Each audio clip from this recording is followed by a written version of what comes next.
The last application of the derivative that we're going to look at is a process called Newton's method, which is a process of finding roots of functions that are not so nice to work with. These are things that we can't solve using algebraic techniques. So the best we can do, in some cases at least, is to approximate the roots using this method. Of course, now we have graphing calculators and computers that can do this for us, but I think it's a really neat little process that we're going to look at just a couple of examples of. So Newton's method has a few steps to it. First, we're going to start by choosing an initial approximation, which we will call x naught, as close to the root as possible. So you want to be as close to the zero as you possibly can be. The closer you start, the fewer iterations of this you might have to do. So you want to pick an x value that's close to the x-intercept. To improve on your approximation, we are going to find x sub n plus 1. Where x sub n plus 1 is equal to x sub n. So this is simply the term that comes before it. So if I wanted to find, say, if I wanted to find x1, and maybe I'll write this over here. If I wanted to find, say, x sub 1, I would use x naught minus f of x naught divided by f prime of x naught, so long as the derivative is not equal to 0, because that would give us a value which is undefined. And this formula doesn't come from nowhere. We'll talk about that in just a second here. And then we would continue this process until we were whatever sufficiently close to the root mean. So sometimes it'll just be a certain number of iterations. We're just going to do it at most 2 times. Some will say, within 6 decimal places or something like that. We're just going to stick to using this process a couple of times here. But this is a recursive process, which means that each step in your process depends on what came before it. So if I want to find x1, I need to use x naught. If I wanted to find, say, x2, I would use x1. So I would say x1 minus f of x1 divided by f prime of x1. If I wanted to find x3, I would need to use x2 and so on. So like I said earlier, this formula right here, it doesn't just come from nowhere. I didn't just pull that out of a hat. What that comes from is actually the equation of the tangent line, just the good old definition of the tangent line, right? So y minus y1 equals m. So m is the slope of the tangent line given by the derivative x minus x1. So here we're just using f of x sub n as our y value, and we're using x sub n as our x value. F prime, of course, the derivative tells us the slope of the tangent line. And we are going to find the x-intercept of this tangent line here. So the way we do that is we set y equal to 0. And since y is equal to 0, that means that this is going to be the point of intersection between the tangent line, which is this guy that we just found right here, and the x-axis. And then we just take this equation and solve it for x and repeat this process. So just to show how we're coming up with this, if we start with y minus f of x sub n minus f prime, is equal to f prime of x sub n times x minus x sub n, we're going to take 0 and plug that in for y. So we're going to say 0 minus f of x sub n, which is really just negative f of x sub n.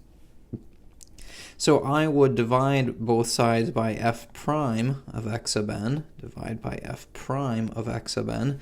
That would give me negative f of x sub n divided by f prime of x sub n is equal to x minus x sub n, and then just add that quantity over, add that x sub n over. So x sub n minus f of x sub n divided by f prime of x sub n, and that would give us our x.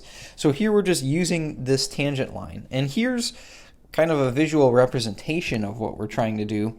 We're really trying to estimate this root right here. We're trying to find that point of intersection between our blue line and our function. So we start off with some initial approximation, we'll call that x naught, and we create the tangent line there. So, okay, we create this tangent line, which, okay, I'm going to highlight that right here. And then we find the x-intercept of that tangent line. And we say, okay, now I'm going to use that x-intercept, the one I just found, as my new tangent line. So I'll create another tangent line. And then I'll go and I'll find the x-intercept of that, which is right here. And I say, great, let's make another tangent line, and so on. And what we're hoping is that every single one of these x-intercepts gets a little bit closer and a little bit closer and a little bit closer to R. We may never actually reach R, and if we didn't have graphing calculators or things like that, we would never know if we actually got to R, but we could at least be fairly certain that we approached R. So let's look at a couple of examples here. I want to approximate the leftmost root of f of x equals x cubed minus 5x plus 1 using an initial approximation of x naught is equal to negative 3. Use 3 steps, so I'm going to say we need to go until x sub 3 here. So we need to find f of x sub 3. And just to show what we're looking at here, if we go to, there we go, Desmos right here, I have our graph. We're looking for this root right here, over here on the left-hand side. It's between negative 3 and negative 2, and we're taking negative 3 as our initial guess. So here, x naught is equal to negative 3. I know that if I want to find x sub n plus 1, that is equal to x sub n minus f of x sub n divided by f prime of x sub n.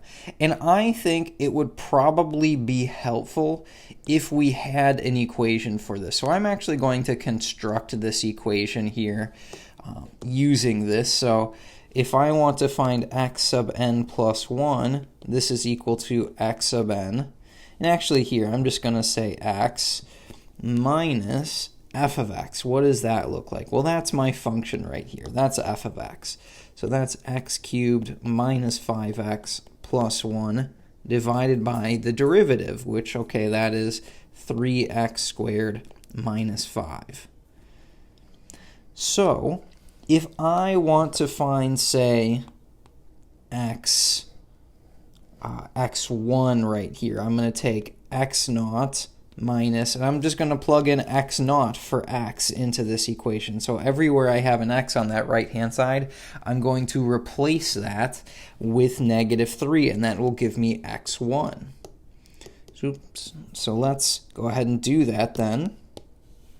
So we should have negative 3 minus negative 3 to the third power minus 5 times negative 3 plus 1 divided by 3 times negative 3 squared minus 5.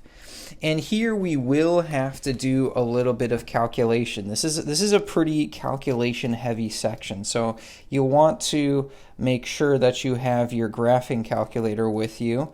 So let me see if I can do this real quick. Minus 5, and I'm going to take negative 3 minus, negative 11 divided by 22. Here I ended up with negative 2.5 at the end of all of this. So negative 2.5 is my x1. So okay, great. That seems to be a little bit closer. And actually, I can go and look. We said this root over here that we're trying to estimate, it's between negative 3 and negative 2. So negative 2.5, that definitely seems like it's a little bit closer. So now we're between, say, negative 2.5 and negative 2. So, okay, I'm going to repeat this process now to find x2. x2, I'm going to take my new x value, which is x1. I'm going to take that and I'm going to plug it into this function that we found earlier over here, and that will give me x2. So I should have negative 2.5 minus negative 2.5 to the third power minus 5 times negative 2.5 plus 1 divided by 3 times negative 2.5 to the third, squared minus 5. So I need to go and evaluate this expression. So let's see, negative 2.5 raised to the third minus 5 times negative 2.5 plus 1.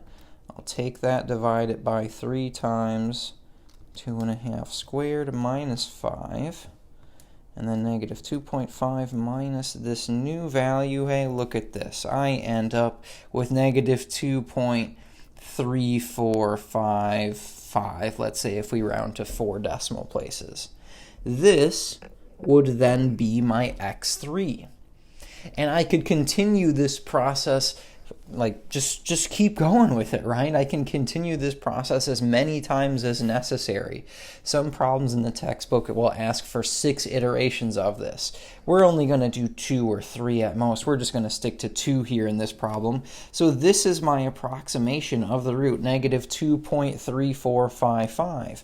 And if I go and check out my root right here, we can of course look at it using technology, negative 2.3301. So we were pretty darn close. We had negative 2.35, I believe, if we rounded to 2 decimal places. We were pretty darn close here with this. So this process, yes, it's rendered obsolete by technology, graphing calculators, computers, but it's a really neat little trick. It's a really neat little application of the derivative. And whoops, I just realized one thing. This said this is x3, this is actually x2. It's a neat little application of the derivative. In the next video, we're going to take a look at how we can use it to find intersection points between functions, and we'll also talk about how there are certain instances in which Newton's method fails. It actually doesn't work in every single case, so we'll look at what happens in those scenarios.